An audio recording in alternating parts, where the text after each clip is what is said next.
지금 2003년이 최악이었죠. 신용 대란 일어나고 IMF 여파가 2002년, 2003년 최악이었는데 그걸 지금 넘어서고 있습니다. 내환위기라고 얘기했는데 최악의 내수 불안입니다. 그래서 이 데이터가 나와서 보도 자료까지 있으니까 보도 자료를 보시면 돼요. 그래서 이게 이제 내환위기 온다는데 2024년 4, 4분기부터 내환위기였네요. 보니까 정부도 알고 있는데 말을 안 한 거네요. 보시면 되고요. 동향 파악할 수가 있고 이게 오몬 자료입니다.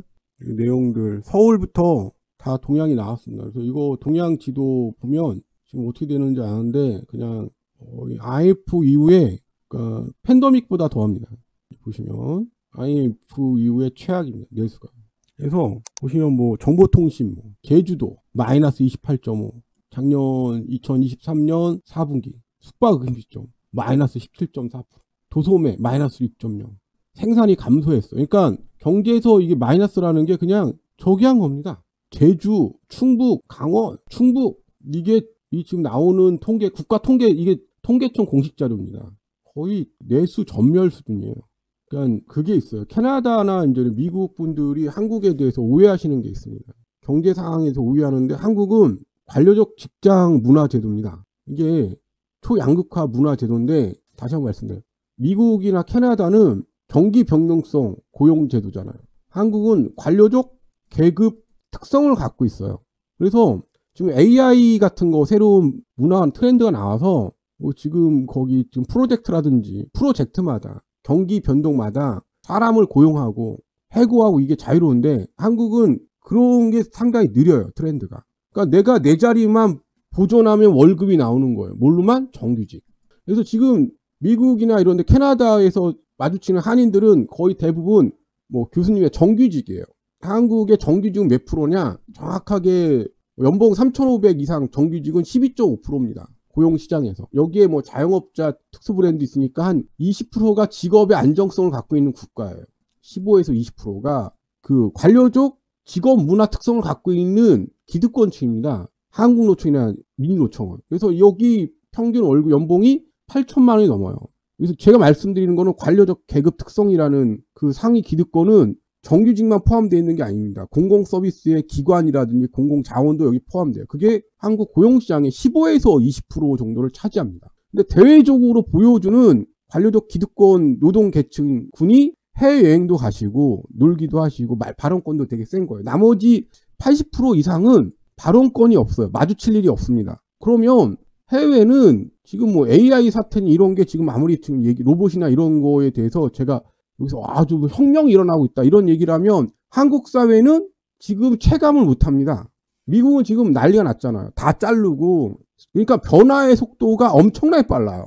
중국이나 미국이나 캐나다나. 한국은 관료적 귀족 특성은 생산성도 낮을 뿐더러 아마 지금 OECD에서 가장 생산성이 낮은 순위 3위인가 그럴 거예요. 뒤에서. 그러니까 상당히 변화에 대해서 받아들이는 것도 느리고 그리고 자기의 직업의 일자리 위협도 상당히 외국보다 위협을 안 받아요. 거의 받질 않습니다. 그럼 위협을 받는 계층은 어디냐? 계약직이나 비정규직, 중소, 상공인 80%의 노동 아니면 자영업 계층만, 중소기업 계층에 고용된 사람들만 직업의 불안을 갖고 있는 겁니다. 그러니까 그 얘기는 결과론적으로 이렇게 인자를 이렇게 분석할 수가 있는 거죠. 미국은 엘리트 계층의 생산성에 대해서 더 주안점을 둬요. 미국이나 북미라든지 이런 캐나다 같은 데는 엘리트 계층의 생산성에 상당한 주안점을 두고 고용시장이 불안합니다. 그러니까 비정규직이나 계약직에 대해서 노동에 대해서 그게 없는 거예요. 상당히 그 가중치가 없는 거예요. 월급은 세고. 그러니까 정규직이 자르기가 더 쉬워 어떻게 보면. 그래서 이 정규직이라고 얘기하는 우리나라의 정규직이라는 특성에 있는 사람들이 계약직이에요. 근데 외국은 지금 우리나라 비정규직이나 이런 계약직들이 정규직입니다. 반대예요. 그 성향이. 그러니까 일하는 사람들이 정규직이 일을 더 많이 해요.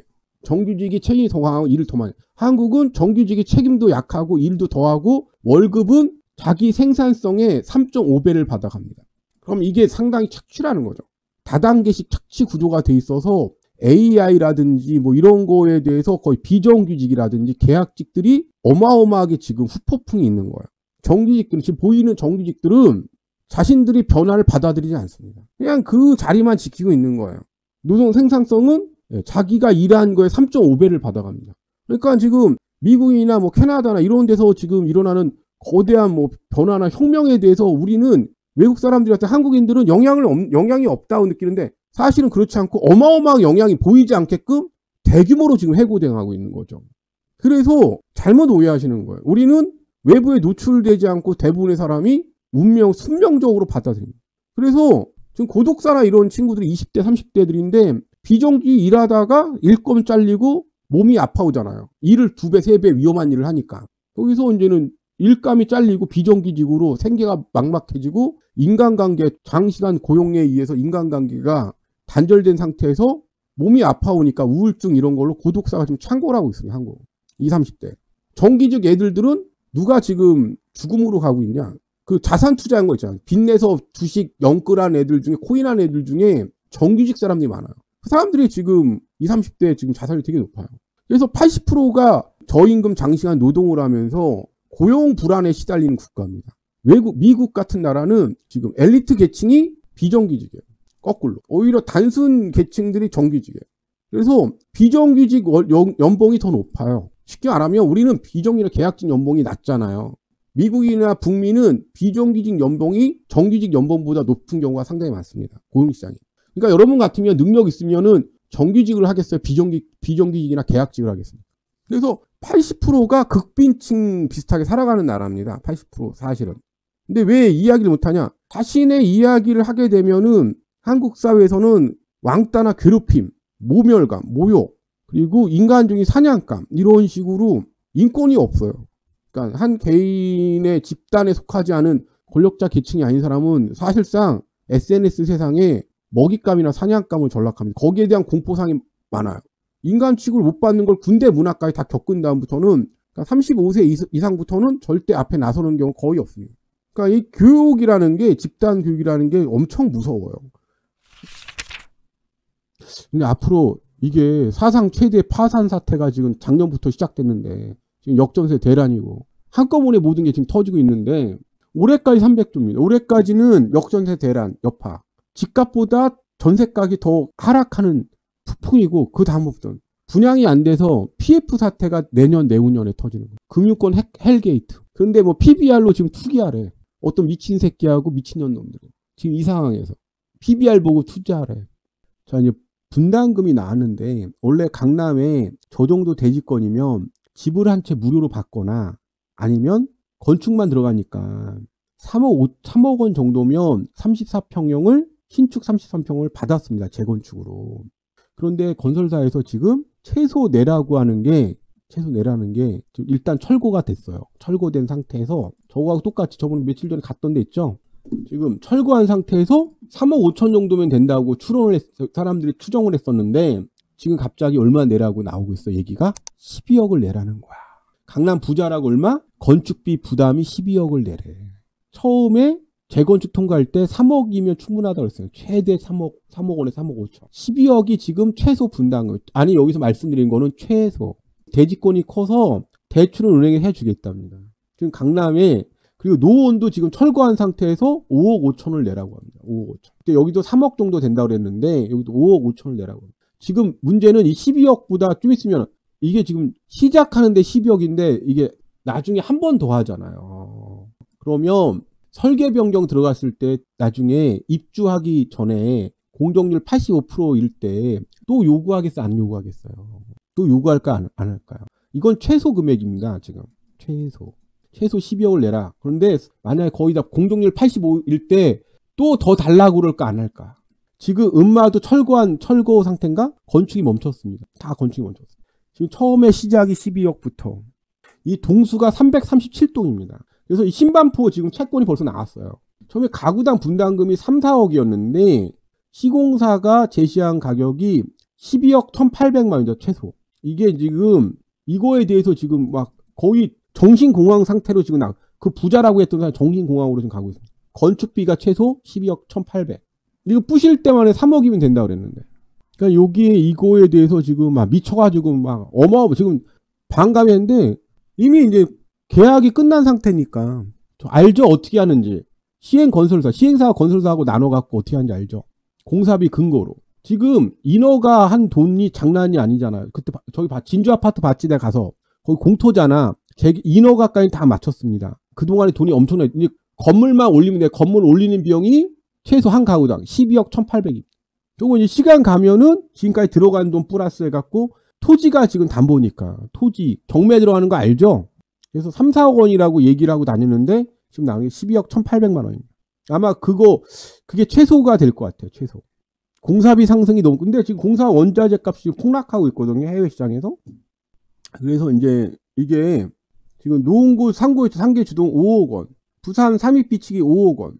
얼른 나왔으니까 이제는 이미 자기 집은 부셨어. 건물만 올리면 돼. 인허가 다 받고 건물을 부셨어. 다 이사 갔어. 그리고 나서 하는 게 있지. 1억 원이면 된다며 거기도. 4억 원, 4억 원. 저기는 12억. 지금부터 12억. 설계 변경하면 플러스지 또. 아니 처음에 그렇게 말씀 안 했어. 건물 올려야죠. 12억 원. 계약서 이렇게 안 써 있잖아요. 12억. 근데 앞으로 저게 12억 원이 최소 출발점이라는 게 문제죠. 지금 음마가 멈췄어요. 음마 재건축 지금 난리 났어요. 지금 음마도 지금 멈춘 이유가 여기도 지금 3억이라고 처음에 꼬실 때 얘기했거든요. 3억.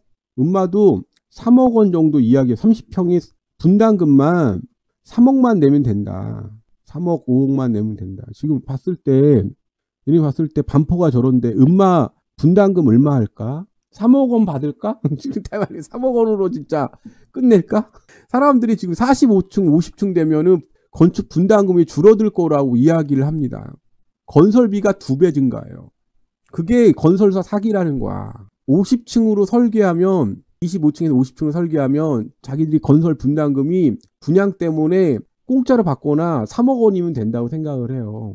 이거 명백하게 거짓말입니다. 간단하게 거짓말입니다. 35층을 넘어가는 순간 초고층은 콘크리트 자체가 틀려요. 철근하고.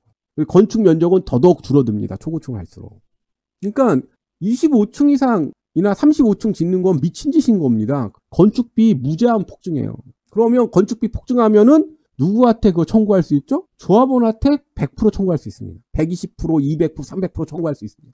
초고층으로 건축비 폭증한 거는 누구 잘못이에요? 조합원 요구사항입니다. 조합원 요구사항은 건설사에서 추가로 요구할 수가 있습니다. 그래서 초고층으로 짓는 건 미친 짓인 겁니다. 올라갈수록 엘리베이터라든지 아니 공용공간이라 소방구역이라는 이런 것들이 차지하는 면적이 점점 더 커져요. 초고층일수록. 쓸 수 있는 가용 면적은 기하급수로 줄어드는데 공사비는 급증하는 겁니다. 그러면 여러분 같은 피라미드 건설업자면 초고층이 초고층이 공사죠. 장기 공사에 안정적인 수익 확보가 가능하니까. 돈은 누가 내? 여기 초고층 땅 주인들이 다 공사비는 땅을 담보로 다 줄 수밖에 없습니다. 이게 지금 재건축의 진실이에요. 그리고 이 얘기는 아무도 안 해. 높이 올라가면 좋을 수도. 여의도 지금 멈췄습니다. 공사비 때문에. 제일 수익성이 좋은 면적은 얼마야? 25층 이하죠.